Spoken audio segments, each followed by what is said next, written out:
আমি এই গাড়িটা পুড়ে ফেলাম, সব এটার জন্যই হইছে। আরে ভাই তুই কি পাগল হয়ে গেছিস? তোর গাড়ি কি লেগে আগুন দিয়ে পুড়তেছস? আজকে এটা চালাই দিমু। আরে কত কি হইছে?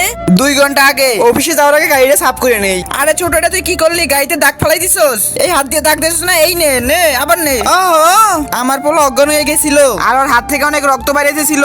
তারপর আমি ওকে হসপিটাল নিয়ে যাই। ডক্টর সাহেব, আরে ওর হাত থেকে তো অনেক রক্ত বাইরেছে, ওরা এই জায়গায় শোয়ান, আমি ডাক্তার নিয়ে আসতেছি। ডাক্তার সাহেব তাড়াতাড়ি চলুন, বাচ্চাটা রক্ত বাইরেছে। তার আগে দেখি আজকে মা বাবাকে কয়জনে ভালোবাসে। যদি মাকে ভালোবেসে থাকো ভিডিওতে লাইক দিয়ে চ্যানেলটা সাবস্ক্রাইব করে দাও। আর যদি দুজনকে ভালোবেসে থাকো কমেন্টে আই লাভ ইউ বাবা মা লিখে যাও। লাইক সাবস্ক্রাইব না করলে বুঝবো তুমি তোমার বাবা মাকে ভালোবাসো না। আর ওর তো অনেক খারাপ অবস্থা, আপনি বাইরে যান, আমরা দেখতেছি। ডাক্তার সাহেব আমার ছেলের কি অবস্থা? আপনার বাচ্চার সব আঙ্গুল খারাপ হয়ে গিয়েছে, সেই জন্য সব আঙ্গুল কাটা হয়েছে, আপনি এখন দেখতে পারেন। আমার ছেলে বাবা আমার আঙ্গুল আবার কবে বাড়বে? আজকের পর থেকে আমি আর গাড়িতে দাগ ফেলাবো না। তারপর রাগ করে যখন আমি আমার গাড়িটাকে আগুন লাগাইতে যাই তখন আমি দেখি গাড়িতে দাগ ফেলায় নাই, সুন্দর করে লেখছে আই লাভ ইউ বাবা। শব্দ সেই গাড়ির, আমি গাড়ি আজকে আগুন লাগাই দিব। গাড়ি দাগ পড়ছে সেটা ঠিক করা যাবে, কিন্তু আমার ছেলে হাত না।